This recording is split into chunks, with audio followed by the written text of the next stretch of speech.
పెళ్ళైనా పండగైనా వేడుక ఏదైనా పట్టు చీరల ప్రత్యేక వేదిక వారాహి సిల్క్స్.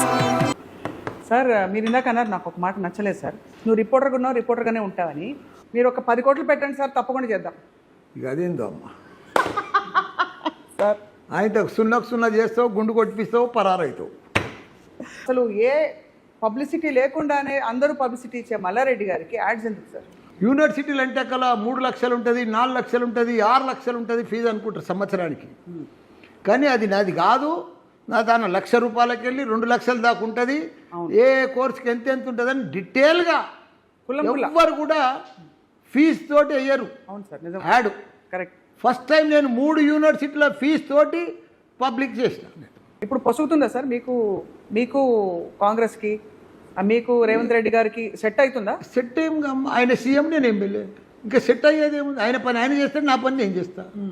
ఇంకా ఇంట్లో సెట్టింగ్ పట్టింగ్ ఏముంటుందమ్మా? మీరు అసలు ఉత్తర దక్షిణ ధృవాల్లో ఉండేవారు కదా సార్ మీరు. ఉంటుందమ్మా, రాజకీయాలు అట్లా కూడా ఉంటుంది. మళ్ళీ ఫ్రెండ్స్ కూడా అవుతారు. ఇప్పుడు ఎక్కడైనా పెళ్లికి పోతారు, శత్రువులు ఉండరమ్మా, శాశ్వతం. ఎప్పుడు అంతే కదా. అదే సార్, మీరు ఎక్కడికైనా పెళ్లికి పోతే వాళ్ళది ఎదురుపడి మంచిగా నమస్తే నమస్తే అనుకుని అసెంబ్లీలో కలిసినప్పుడు నమస్తే అన్నాము.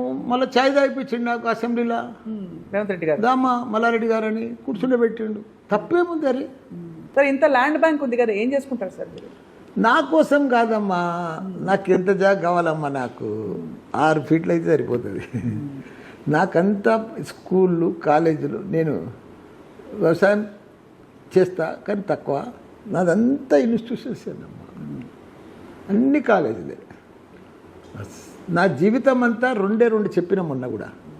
ఒకటి ప్రజాసేవ, ఒకటి స్టూడెంట్స్ను వరల్డ్ క్లాస్ ఇంజనీర్లను, డాక్టర్లను, సైంటిస్టులను, ఫార్మసిస్టులను తయారు చేయాలి.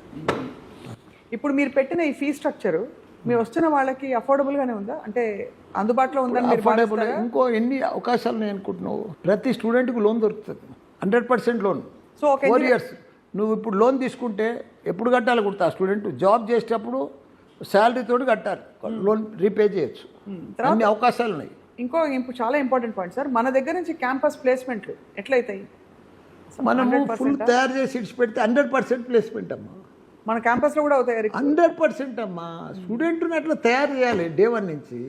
నువ్వు 50,000 మంది స్టూడెంట్స్, 25,000 మంది హాస్టల్స్ ఉంటారంటే రోజు గొడవలు ఎన్ని అవుతుండొచ్చు? స్టూడెంట్స్, యంగ్ ఏజ్ స్టూడెంట్స్, ఎన్ని అమ్మాయిలు ఉంటారు, అబ్బాయిలు ఉంటారు, ఎన్ని ప్రాబ్లమ్స్ వస్తాయి. ఎక్కడ కూడా 2 ఎకరాల పెద్ద కిచెన్ కట్టినాం మేము. అక్షయపాత్ర హరే రామారావు కంటే పెద్దది కిచెన్. మాది తిరుపతిలో దేవస్థానంలో భోజనశాల ఉంటుంది ఉచిత, దానికంటే పెద్ద మా కిచెన్. రోజు 10,000 మందికి టిఫిన్లు చేస్తాం, లంచ్ చేస్తాం, డిన్నర్ చేస్తాం. అంత హైజీనిక్ లేటెస్ట్ కిచెన్ కట్టాం. మీరే పోయి అన్ని పర్యవేక్షిస్తుంటారా మొత్తం? అంతే కదమ్మా, మేము, మా కొడుకులు, కోడళ్ళు, మిగతా అంతా స్టాఫ్. సో అయితే వీళ్ళందరికీ మరో ప్రపంచమమ్మా. అదే చెప్పినా కదా సార్, కొత్తగా రాగానే మరో ప్రపంచం, మరో చరిత్ర. 3 డీమ్డ్ యూనివర్సిటీలు ఒకే రాష్ట్రంలో, ఒకే మల్లారెడ్డికి. మళ్ళీ ఆయన ప్రొఫెసర్ కాదు, ఇంజనీర్ కాదు, డాక్టర్ కాదు. సో అయితే మీకు మీ మాటల తూటాలు చాలు, వన్ కూడా ఎక్కర్లేదు చేతికి. ఇవి అన్ని ఇప్పుడు వచ్చినాయమ్మా. అప్పుడు నా పెళ్ళి అప్పుడు చూస్తే నువ్వు పరిశాన్ అవుతుంటివి. ఎట్లా సార్? అంటే ఎట్లా? నాది 76 నా అవతారం బాగా ఉన్నా, లొట్ట చెంపలు. నాకు ఎవడు పిల్లని కూడా ఇవ్వకపోదురు, ఆ పరిస్థితులు ఉన్నా అంత. సో మా నాయన పేరు మంచిగా ఉందని ఆయన పేరు చూసి నాకు పిల్లనిచ్చారు. అది మేడం అయితే చూసిండ్రా సార్ పిల్లగారు? అంటే అప్పుడు చూసుకునే ట్రెడిషన్ ఉందా? అప్పుడు అంత సీన్ లేదు, కానీ ఆమె ఇట్లా పెడుతుంటే మనం ఇట్లా చూస్తుంటే అంతే. అడిగినరా సార్ ఏమైనా క్వశ్చన్స్ ఇట్లా? ఇప్పుడు క్వశ్చన్ ఎక్కువైంది, అప్పుడు క్వశ్చన్ లేదు, పిక్చర్ లేదు. అంతే, పెద్దవాళ్ళు తల్లిదండ్రులు చూతురు, వాళ్ళ అమ్మమ్మని నాయనమ్మని చూతురు, ఫ్యామిలీ బ్యాక్గ్రౌండ్ చూతురు, ఓకే అంతే. మీరు ఇట్లా ఎదిగినరు కదా సార్. సో మేడం డెఫినెట్గా ఆవిడ పాత్ర ఉంటుంటుంది కదా మీ ఎదుగుదల. ఆమెదే అమ్మా నా సక్సెస్కు. ప్రతి మెన్ వెనుక ఒక ఉమెన్ ఉంటుందని తెలుసు కదా, ఆ ఉమెనే ఆమెతోటే ఈ సక్సెస్. అది చాలా, అందుకనే మేడం పేరు కూడా చూశాను కదా మీ ఈ కాలేజ్ ఛాన్సలర్ ఆమెనే, యూనివర్సిటీకి ఛాన్సలర్ ఆఫ్ మల్లారెడ్డి యూనివర్సిటీ. ఎంత గర్వం సార్, ఎంత మంచి. అసలు ఒక టీవీ మీకు ఫ్యామిలీ అంతా కూడా విద్యారంగంలో ఉంది. మల్లారెడ్డి గారు, ఇంత మీరు ఉద్వేగం ఉంది కదా, మీరు ఇంకా కంటోన్మెంట్ ఏరియాలో పెరిగారని చెప్తున్నారు. ఇంతటి ఒక సమయంలో యుద్ధం వచ్చింది, నీకు మనసు అందరికీ కలిసి వేసినట్టు అయింది, మళ్ళీ తిప్పికొట్టి సమాధానం చెప్పాలని కూడా అంటుంటారు. మీరేమంటారు సార్? యుద్ధం జరగాల, ఇప్పుడు ఆగిందా, ఇది తాత్కాలికమా? మీ మనసు ఏం చెప్తుంది? ఇప్పుడు జరగాల వద్దా ప్రైమ్ మినిస్టర్ డిసైడ్ అమ్మా. కానీ మొన్న సైనికులు మాత్రం గొప్ప పని చేసిండ్రు. భారతదేశాన్ని. సైనికులు అంటే భారతదేశానికి పేరు నిలబెట్టారు. వాళ్ళను దమ్మాడనీయకుండా కొట్టి పడేసి చీల్చి చెండాడారు. దాని వెనుక కూడా ప్రైమ్ మినిస్టర్ ఆర్డర్స్ ఉంటాయి అనుకో, కానీ బాగా ప్రూవ్ చేశారు. వాళ్ళని కుచల్ కొట్టి పడేసారు. అది బాగా చేసిండ్రు. ఏదైనా అమ్మా ప్రైమ్ మినిస్టర్ డిసిజన్ ఫైనల్ కదా, ఏ టైంకి ఆ టైం. అప్పుడు ఇందిరాగాంధీ ఉండే 71లో, అప్పుడు ఆ టైంలో ఆమె డిసైడ్ చేసింది అట్లా.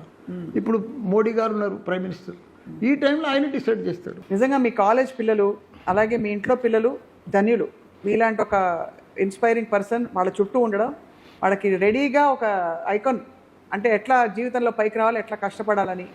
ఇప్పుడు ఇంటర్మీడియట్ పాస్ అయిన స్టూడెంట్స్కు నేను ఒకటే రిక్వెస్ట్ చేసి చెప్తున్నా, మీకు ప్రపంచం అంతా మిమ్మల్ని ఎదురు చూస్తుంది. ప్రపంచం కూడా మీకోసం వెయిట్ చేస్తుంది.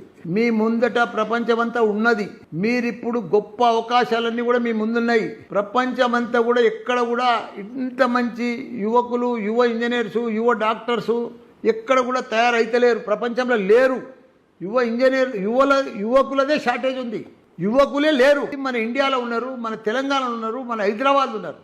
మీరు పర్ఫెక్ట్గా ఇంటర్మీడియట్ తర్వాత ఇంజనీర్ కానీ ఏదైనా course, any degree perfect technology తోటి, స్కిల్ తోటి మీరు పాస్ అయితే ప్రపంచాన్ని లీడ్ చేసే శక్తి మీకే ఉంది. నేను ప్రపంచమంతా తిరిగినా నేను అబ్జర్వ్ చేసింది ఒకటే చెప్తున్నా, ప్రపంచానికి కావాల్సింది డిగ్రీ కాదు. నేను అమెరికా పోయినప్పుడు కూడా చూసిన, ఒక స్టూడెంట్ని అడిగితే 4th ఇయర్ పాస్ అయ్యి ఎంఎస్ చేస్తేనే మళ్ళీ జాబ్ వస్తుంది అనేది లేదు. అమెరికాలో టెక్నాలజీ స్కిల్ ఉండి 2nd ఇయర్లో కూడా ఉంటే జాబ్ వస్తుంది. దయచేసి మీరంతా కూడా డే 1 నుంచి ల్యాప్టాప్ తోటి స్కిల్ టెక్నాలజీ నేర్చుకుంటే మీరు గొప్పోళ్ళు అవుతారు. ప్రపంచంలో మీరే నంబర్ 1 అవుతారు. మీరు మిమ్మల్ని బీట్ చేసే శక్తి కూడా ఎవరికి లేదు. దయచేసి స్టూడెంట్స్కి అంతా కూడా నా రిక్వెస్ట్ చేసి చెప్తున్నా, మీరు రోజు టైం వేస్ట్ చేయకండి, డబ్బులు వేస్ట్ చేయకండి, డిసిప్లిన్గా ఉండండి, రెస్పెక్ట్గా ఉండండి. మీరు రోజు ల్యాప్టాప్ మీద పని నేర్చుకోండి, టెక్నాలజీ స్కిల్ నేర్చుకోండి. ప్రపంచంకు తగ్గట్టుగా మీరు తయారుగండి, మీరు ప్రపంచాన్ని లీడ్ చేస్తారు. అందరికీ కూడా ధన్యవాదాలు, నమస్కారం. నమస్తే sir, thank you so much.